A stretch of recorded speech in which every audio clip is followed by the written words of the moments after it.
This all started around the time I was in the 4th grade of elementary school. When I was in 4th grade, my parents decided to get a divorce. I still don't know the exact reason for their divorce, but at the time, my mother kept saying, "Mother, your father doesn't even treat me like a human being." I heard that phrase over and over again until the day of the divorce. That's because every time my parents had a fight, my mother would inevitably say those words. Back then, our family consisted of me, my older brother, my younger sister, my father, my mother, my grandmother, and my grandfather, who lived separately due to work, so there were 6 of us in total. Now it's just my mother who returned to her own parents' house. My grandparents are my father's parents, so there are 5 people living together. We kids cried our eyes out, but my mother's resolve seemed firm, and in the end, my parents officially divorced. Since we children were being supported by them, we had to choose which parent we would stay with. Our answer as children was always, we can't choose one or the other. We want to be with both. Of course, that's only natural. But my parents and grandmother said, that's not possible, and we cried and agonized over it. After a while, for some reason, my parents asked me, which do you want to live with? So I, with great difficulty, answered, Dad. I honestly don't know why I said Dad at the time. Even now, looking back, I think it turned out to be the right choice, but still. Maybe my brother and sister, not wanting to be separated from me, followed suit and also said, Dad. When my mother heard that, she said, all right. Well then, I'll leave right now, and quickly gathered her things and left the house. After that, my father went silently into the bedroom, and my grandmother tearfully said, I'm sorry for making this so hard on you. I must have fallen asleep without realizing it, probably from crying so much. I don't remember much else about that day, but I know we drifted off at some point. 3 years passed after my parents divorced. This takes place around the time my little sister was about to start elementary school. It happened during my sister's elementary school entrance ceremony. A crisis none of us even dreamed of took place. From here on, I'll write some parts based on what I heard from my parents and grandmother, so there may be some speculation mixed in. Inside the quiet gym, the doors suddenly burst open with a loud gara-gara. The sound of rattling or sliding doors. My sister's name, I found you. A woman came running into the gym, shouting my sister's name in a loud voice. My parents, grandmother, and sister, as well as everyone else present, all turned around. It was my mother. Apparently, it was quite a sight, with my mother yelling my sister's name and running full force. The impact was incredible. Everyone in the family was momentarily stunned and had no idea what was going on. They were all shocked. A male staff member grabbed hold of my mother to calm her. But she broke free and shouted in a loud voice, I am's mother. Our family rushed over to her right away and tried to soothe her, please don't shout. You're scaring. But my mother still wouldn't stop. I know you're here. Answer me. She kept shouting. Then there was a loud crying sound, so a teacher nearby came over and led my sister to the student guidance room.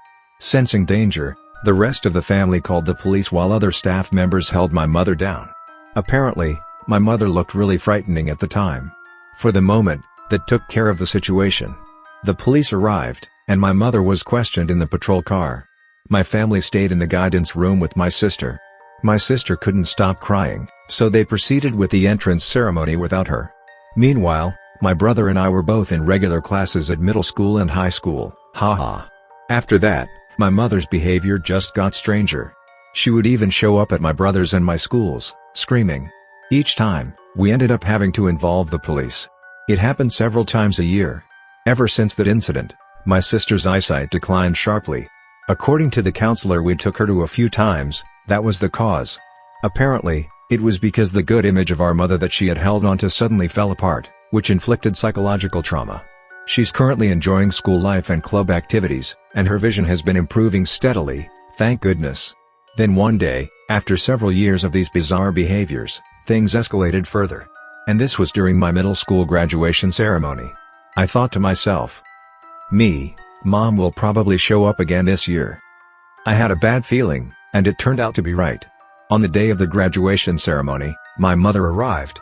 But there was one difference from all the previous times. Up until now, she'd barge into the gym, and people would rush over immediately, so we'd managed to keep things under control. But this time, it wasn't so simple. It was really bad. I guess some people can imagine what happened. She waited to catch me alone. When the graduation ceremony ended, I was hanging out with my friends, taking pictures together. After I'd taken pictures with everyone, I started getting ready to go home. Me, looks like she didn't come this time. Phew, thank goodness.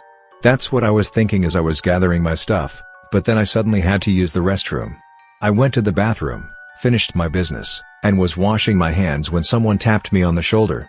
I turned around, and there she was, my mother. Why was she in the boys' restroom? Maybe she was watching and waiting for me somewhere. The fact that she suddenly appeared was scary, but the scariest part was her expression. She was completely blank-faced, her eyes fixed straight ahead, her mouth in a tight line. There's a saying that when you feel real fear, you lose your voice, like the air is sucked out of you. I don't know why, but I truly thought I was going to die. It was probably only a few seconds, but my mother handed me what looked like a piece of paper. "Mother, read this right now. Ask your father about what's written here." I was so terrified that I dropped my gaze, too afraid to make eye contact, staring down at the floor. Then suddenly my mother shouted, "Mother, hey! Look your parent in the eye when you're spoken to." Her loud voice echoed painfully in the cramped boys' restroom. I wanted to run, but my legs were frozen, so I looked up as she demanded. I opened the paper as she told me to, and it was completely filled with writing. The contents were absolutely awful. I'll write down the parts I remember.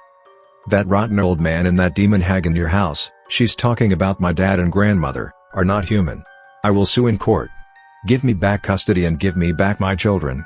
Even now, there's an ongoing legal battle. If you don't give them back, I will demand 100 million yen in damages." It was filled with childish statements like that, one after another.